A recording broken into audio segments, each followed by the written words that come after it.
before 8 a.m., but I'm gonna do it because I have some things to do. I have some mice warming up right here. These are frozen thawed mice that I buy in bulk. And we're gonna be feeding a few of these rattlesnakes today.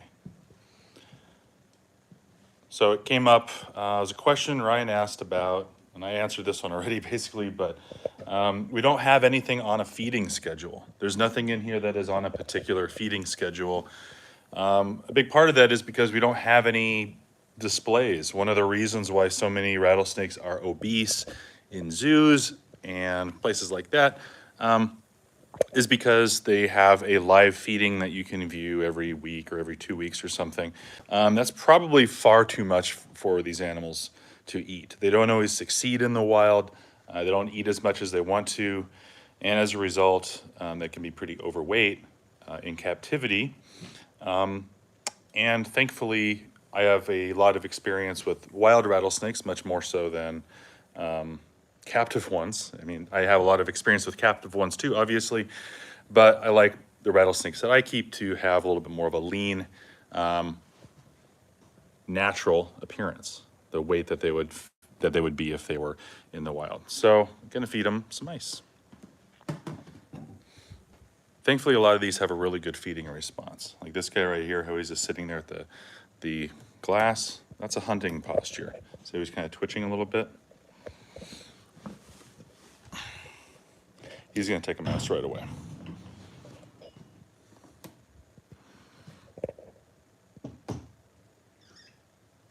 You want a mouse, huh? So one of the questions we get to is, do they have to envenomate the mouse in order to eat it? No.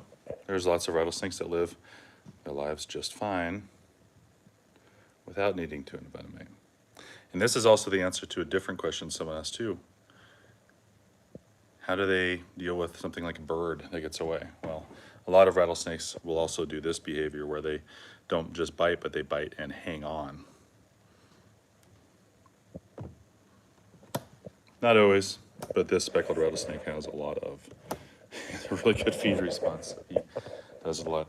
This guy, he wants food, and don't worry about the hard water stains in the water bowls. I know some people are gonna give me some crap for that. We're on a well here. We have lots of minerals in our water. It's fine. These bowls are cleaned out very often. So this is a banded rock rattlesnake, and he's not gonna get food today, even though he's hungry and wanting them. The reason for it, he's overweight.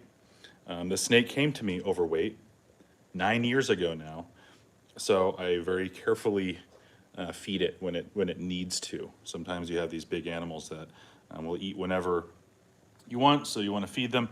But this snake is on a perpetual diet. It's an old, very large snake, doesn't need to eat a lot. If I were to feed it as much as it wants, it would eat itself to death.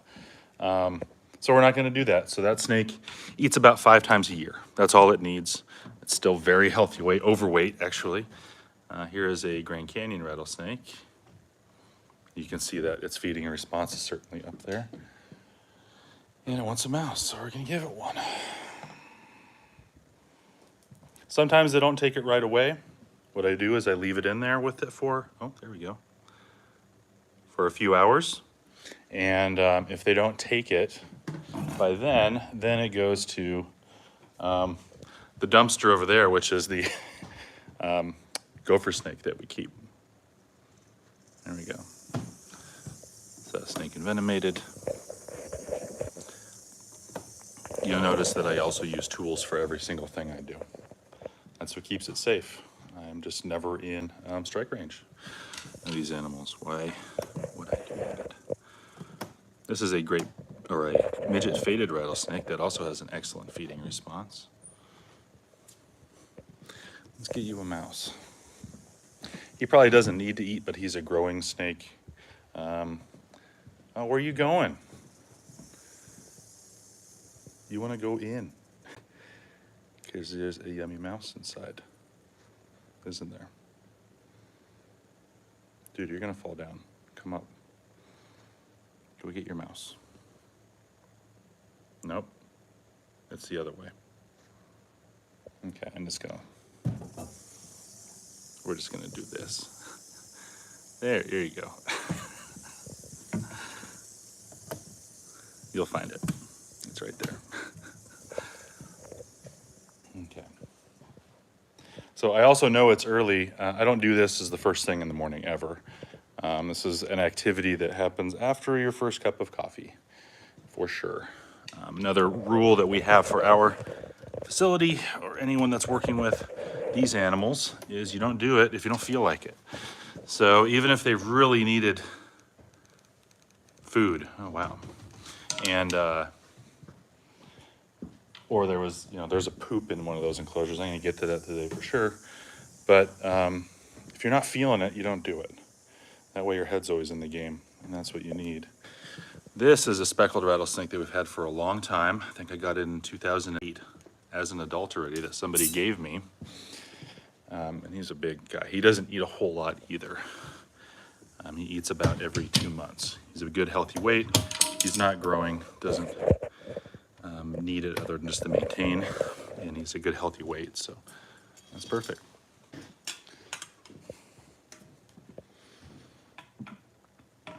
Oops. Really gotta get some kind of harness for this.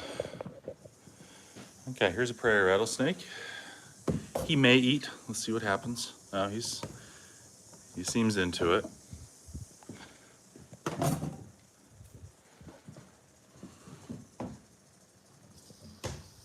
All right, all right. This isn't for everybody too. There are some snakes that we have that don't eat. There you go. Don't eat these mice.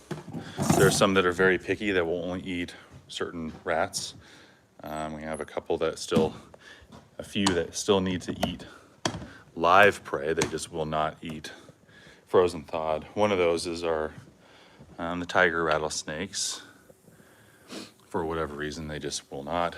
And then these twin spotted rattlesnakes that are in here, they will only eat live rat pups, like baby live rats. So we're working on that. The goal is to get everybody eating these frozen thawed mice as quickly as possible. It's much safer for the snake. It's safer for everybody, including me. In the wild, a snake will bite its prey and then usually release it so that animal can run off and die, and it can come and eat that prey when it wants. The mouse doesn't know what hit it. It just crawls off and dies. So it doesn't have to fight with it. In these enclosures, that's not the case. So there might be people that, for whatever reason, enjoy watching their snake kill an animal, but the problem is now you have an injured mouse that's crawling around in there, freaking out, biting everything. And you don't want that. A mouse can kill a rattlesnake. Okay, who else is getting one today? Oh, this guy. This is an Arizona black rattlesnake. I see it poop back there too, so he's gonna have to get that cleaned out. Nice cleaning.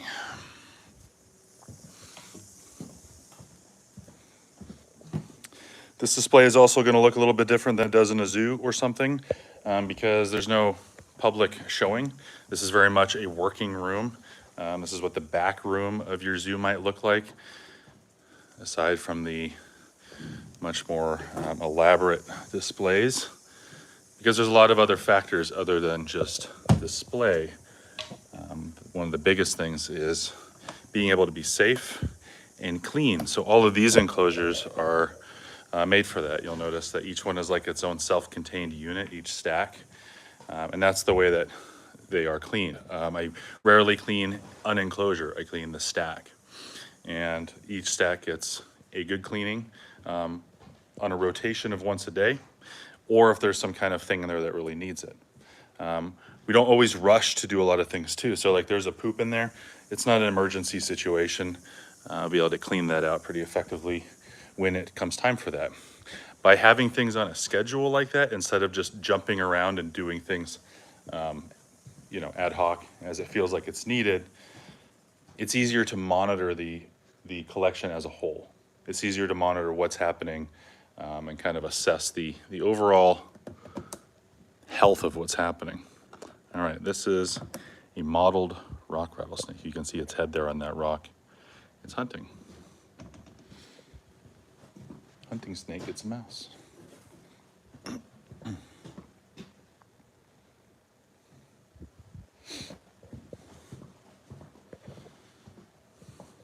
This guy's fat too. Watch this. There we go. Put it there, and he can eat it.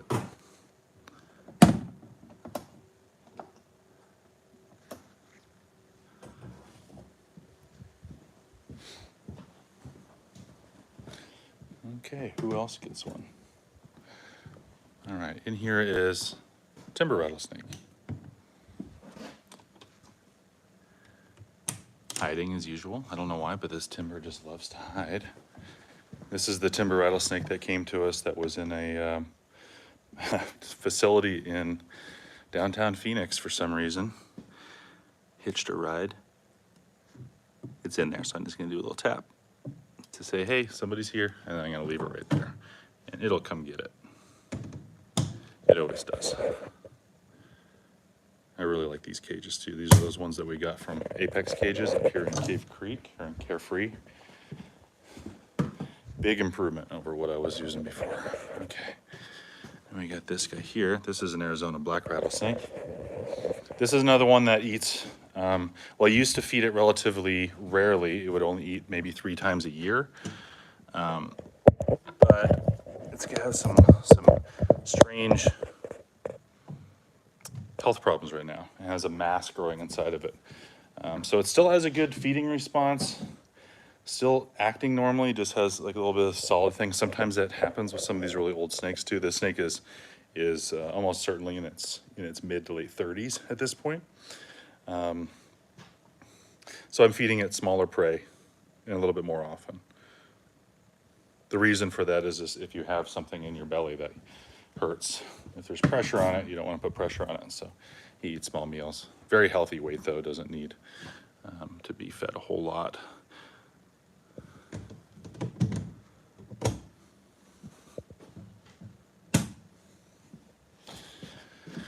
Okay. Mojave rattlesnakes are getting some food too. I'm putting them for a second.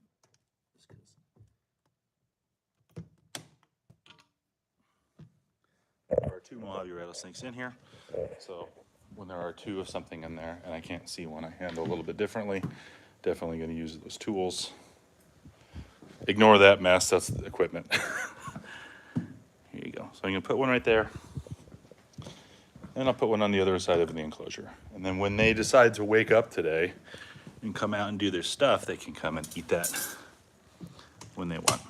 They will.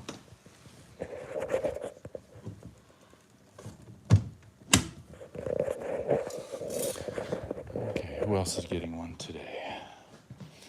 This is what I'm saying about there's no real feeding schedule. It's just who wants one? Where are they? Okay, there's a hognose snake in there that wants them. The snake also needs to have a little bit of maintenance on its enclosure. So I'll do that, but I'm gonna go ahead and feed it. This is a Mexican hognose snake that, well, we rescued it while we were working on a construction site in the southeastern part of the state.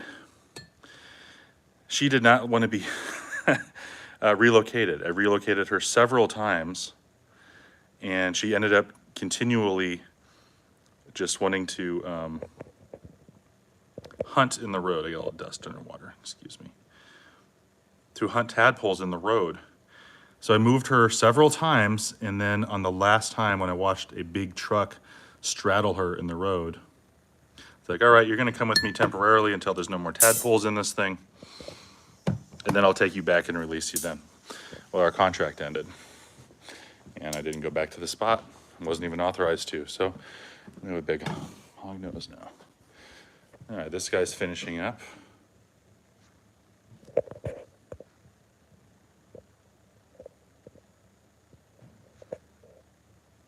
I didn't turn chat on, I'm sorry. If you have any questions, let me know. Just kind of while we're doing this. Here's a sidewinder. The sidewinder only eats live prey. Will not do it another way. Very picky. Here's Arizona black, doing his thing backwards.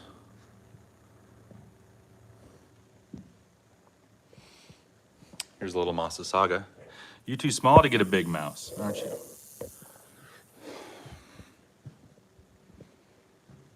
The Lutosis is waiting patiently. He wants food. Not stoked because he pooped and I gotta clean that up, but I'm sure we can work that out.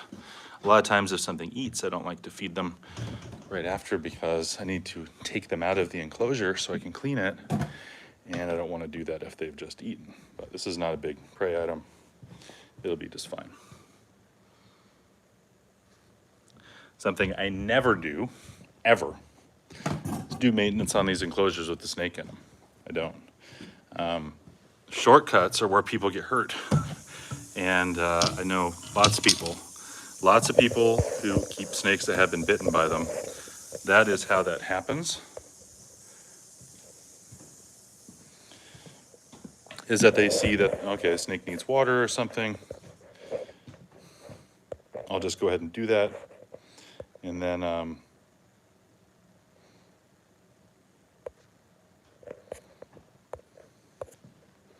they reach into the enclosure and are bitten by the snake. Oh, these chat options are not working. So if you're chatting, I can't see you. Trying to see what's going on here.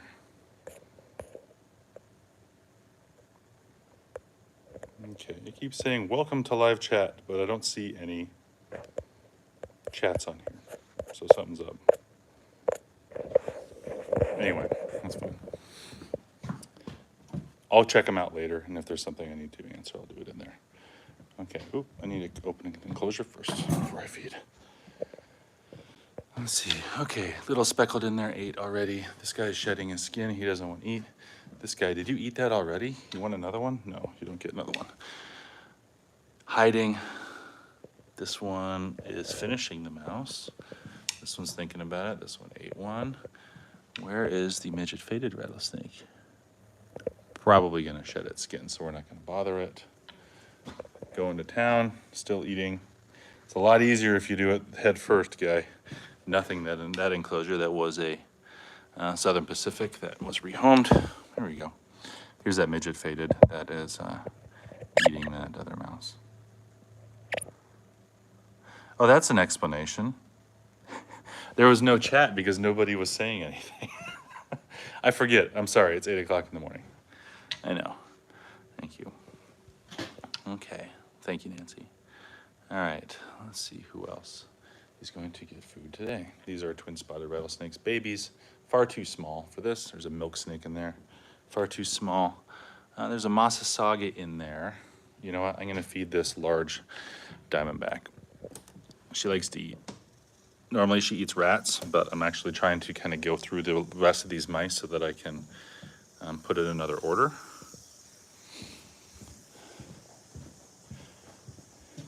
I tend to feed animals kind of the larger end of their spectrum on prey size and do so less often. I know other people that feed very differently. They'll feed them very small mice and do it really regularly. Both of those are viable options. Part of the reason I feed large prey items is I've just had better success with especially younger snakes growing quickly. If they eat larger prey less often. The other thing too is just exposure. Every time I open up one of these enclosures, I am risking being bitten by the snake. You know, I'm doing it very safely, but an exposure is an exposure. So if by feeding larger prey items less often, I reduce my exposure by 50%, I have reduced my chance of being bitten by 50%. So a lot of the little things like that go into keeping a collection like this. There's a black-tailed rattlesnake in here. I'm trying to work on it on getting eating frozen thawed prey. So we'll see if that works. It will eat live, but occasionally. So this is part of that thing. Is you got to keep trying. So I'll put it in there, see if it'll eat it. I just moved it to this enclosure. She's back there right now. I just moved her to this enclosure too. She was living with another blacktail, and I was wondering if that was part of her problem was stress from having another snake in there. So I took her out. She now has her own little place. Yeah, let's feed the gopher snake too. I'm sure he's gonna be able to eat a couple of these things too, but this gopher snake is quite a predator and needs to eat a lot. Also likes to poop a lot. Those are basically the things that it likes to do.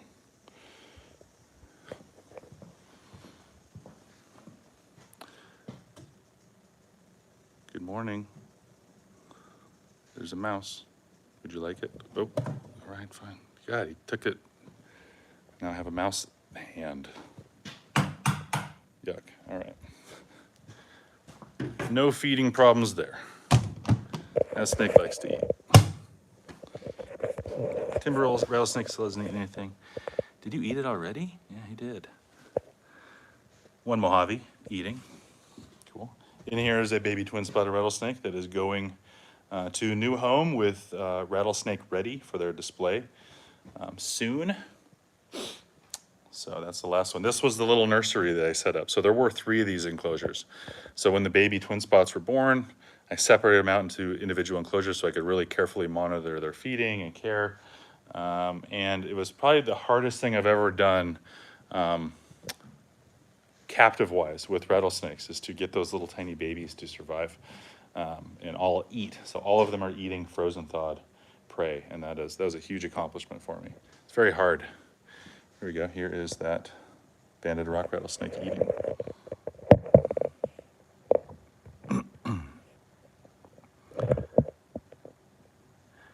So a common misconception about snakes in general is that when they are eating large prey like this, that they unhinge their jaw. I've heard that saying a lot. It's not that at all.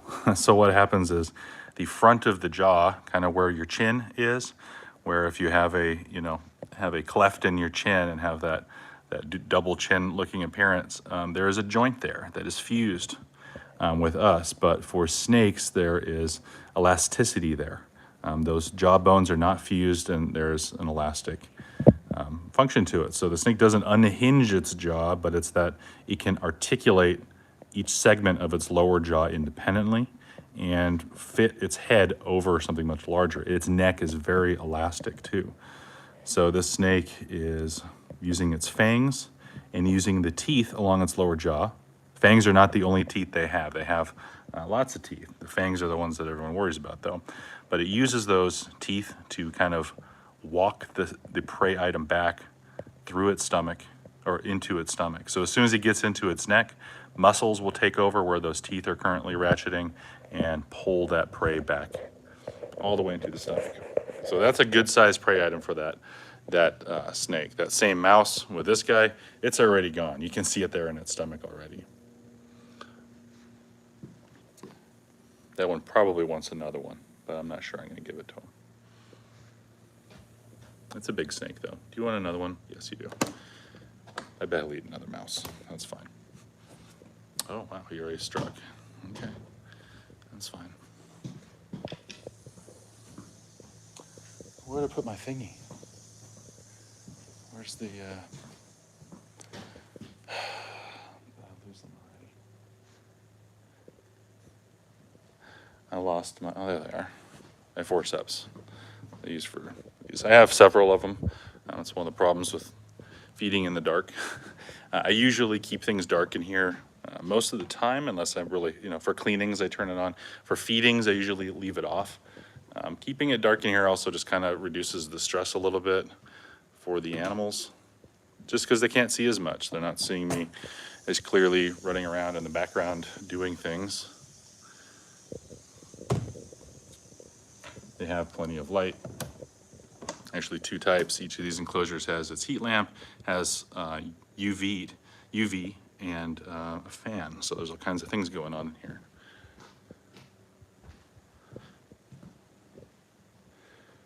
Yeah, you're still not getting one. I know you want one, but you're fat. I'm sorry. You gotta drop a few, and then I'll give you one. This guy's hunting again. Are you hunting again? Okay, he'll get a second one. Maybe we'll just watch this one eat, because he usually eats pretty fast. Yeah, he wants another one.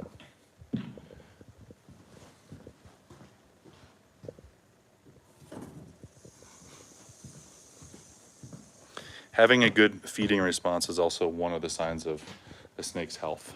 One of the things that will go fastest if a snake isn't happy about something with its enclosure or something with its care or it's hurting in some way is its feeding response, just like us. Like if you have a raging infection in your stomach, you're not gonna be going to town at the all-you-can-eat pizza buffet, right? So, not that you necessarily should, but you know what I mean.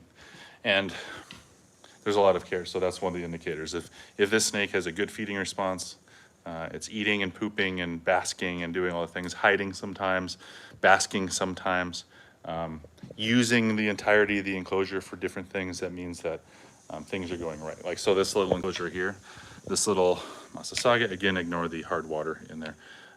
This little Massasauga, I put this grass in here, he seems to like it. He hides under it, he sits in it, does a lot of things. So I'll tweak the enclosure until the snake is using all of it. So sometimes it hides, sometimes it uses this, sometimes it's basking.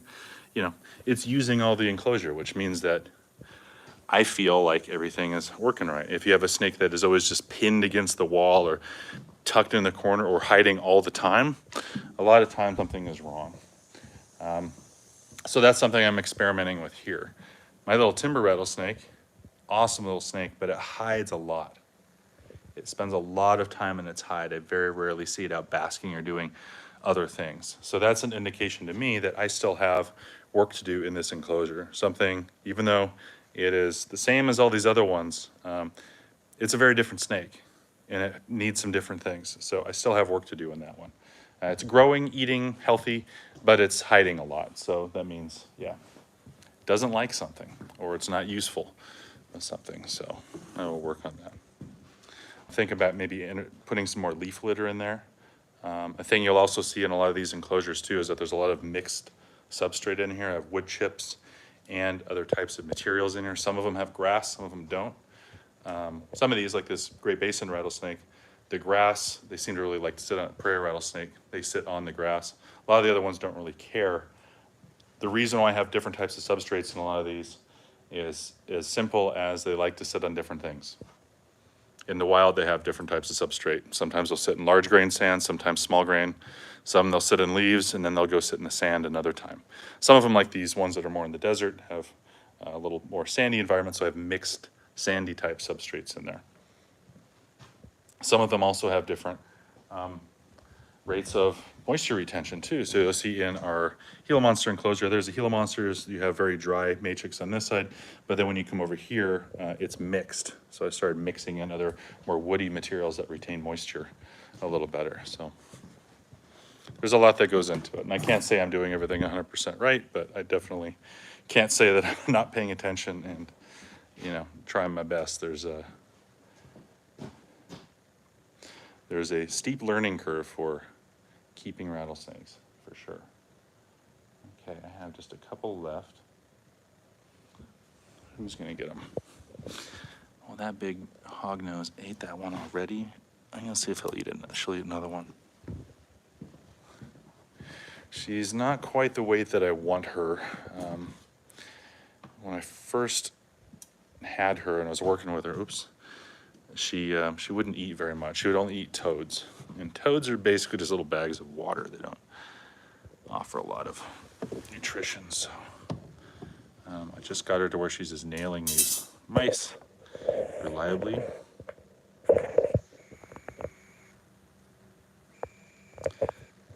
Oh, don't eat me. Okay, I'm gonna shut this. Yes. Ooh, dirty glass, sorry. I also, you might notice, I every time we do clean an enclosure, I clean the glass too. I don't obsess over it. If there's some fingerprints or something on there or hard water on there, I don't worry about it too much. The reason for that is that the only person that's really looking at these is me, and as long as it's not something that has bacteria or other problems in it, then it truly is not an issue. Okay, I have 2 more mice. Who's gonna get them? You know, I have a Gila monster down here. I'm gonna try to feed her mouse. I see her tail there. She's hiding. I don't think she's gonna come out and get it, but I'll just give it to her and let her.